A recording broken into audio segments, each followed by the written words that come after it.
Šioje pamokoje aprašysime, išmoksime dirbti su tabuliatoriais. 11 užduotys. Pradėjo aprašyti, kaip jį naudoti ir perinam konkrečiai prie užduotį. Atliekant darbus su tabuliatoriais galim grąžinti visų pirma šitus trikampius į pradinę vietą, nes netrukdytų, ir kaip dirbti su tabuliatoriais. Tabuliatorių galim iškeisti keliais būdais.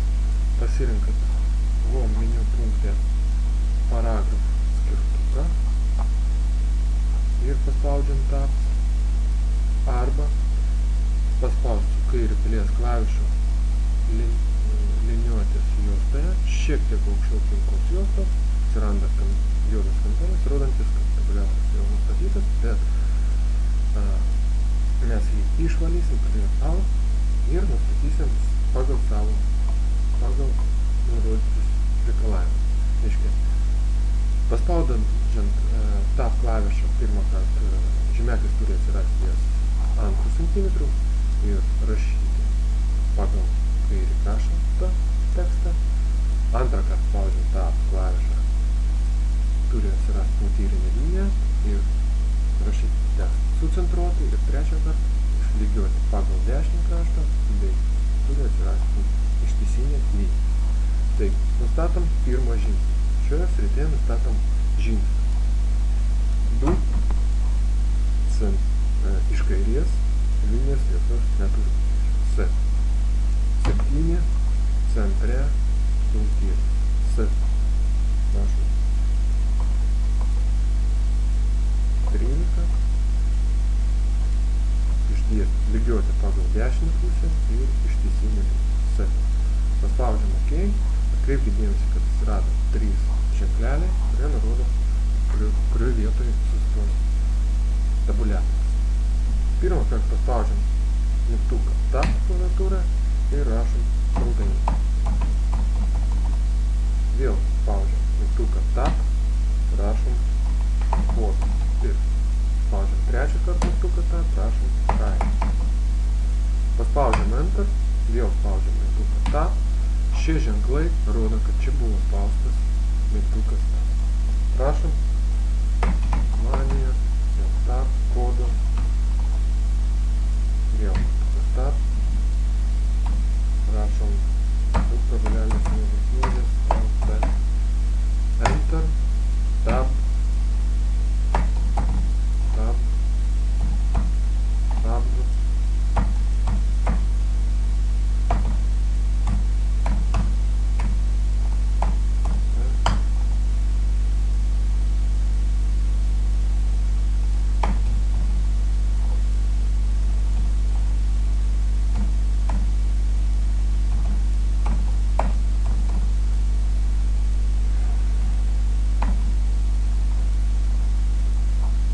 Atliksim sekantį B užduotį, paspaudžiam Enter, panaikinam tabuliatorius, kada bus nustatomi visai kitaip, dvigubai paspaudžiam išvalom, paspaudžiam dar kartą Enter, atskirsim sekančią užduotį ir vėl spaudžiam tabuliatorių, iškviečiam tabuliatorių. Vėl galite arba paragrafų Tabs, arba kaip štai Tabs. Ir nurodom pirmą žingsnį. Pagal užduotį pas mus ties 1 cm 5 reiškia 1. Iš kairės nepiešia jokios linijos. 5 centre ištiesinė linija, tarkim, C. Ir trečias žingsnis ties 10 cm ir punktyrinė. Iš dešinės ištiesime punktyrinė linija C. Tikrinam dar, ar taip ir centre ištiesinė, čia left, no, spaudžiam, nustatysim dar kartą ir spaudžiam OK. Spaudžiam mygtuką Tab, prašom, Tab,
Enter, išvalom mūsų tabuliatorius.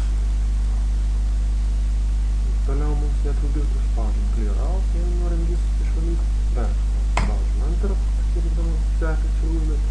Ir C punkte reikia nukopijuoti prieš tai esantį tekstą ir pabandyti rankiniu būdu pakoreguoti tabuliatorių.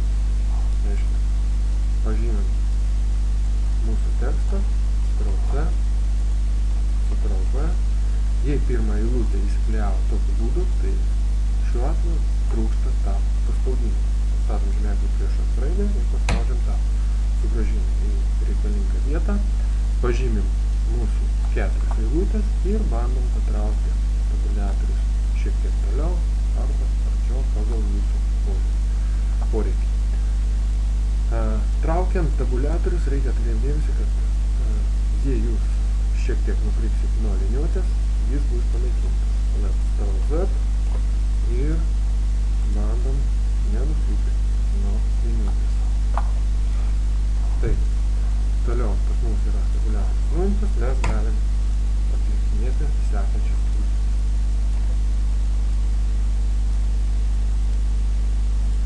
Na, šioje užduotyje šioje pamokoje atliksim dar ir 12 pratimą. Vėlgi, nukopijuokite čia esantį tekstą, Ctrl+C, galim čia lapę, Ctrl+V ir vėlgi, jei pas jūs būtų tokie ženklai, juos reikia ištrinti ir pagal užduotį nukopijuoti dar 3 kartus. Ctrl+C, padarinkim tarpelį didesnį, Ctrl+V, Enter, dar Enter, Ctrl+V, Ctrl+V. Taip, čia mes išmoksim keisti mažus dydžius raidės. Pasirinkam šias 2 eilutės ir padarysim, kad visas raidės taptų didžiuosios. Skyrelį meniu punktą Home skirtukę Font pasirinkam šį mygtuką Change Case ir pasirinkam visas dydis. Toliau pagal užduotį pakeisti kiekvieno naujo žodžio pirmą raidę taptų didžioji. Pažymim šias 2 eilutės ir pakeičiam į Capitalist Each Word. Ir C punkte pakeičiam visas raidės mažu. Pažymim šį tekstą ir pakeičiam į mažu. O, šito nereikia. Dėkui už dėmesį.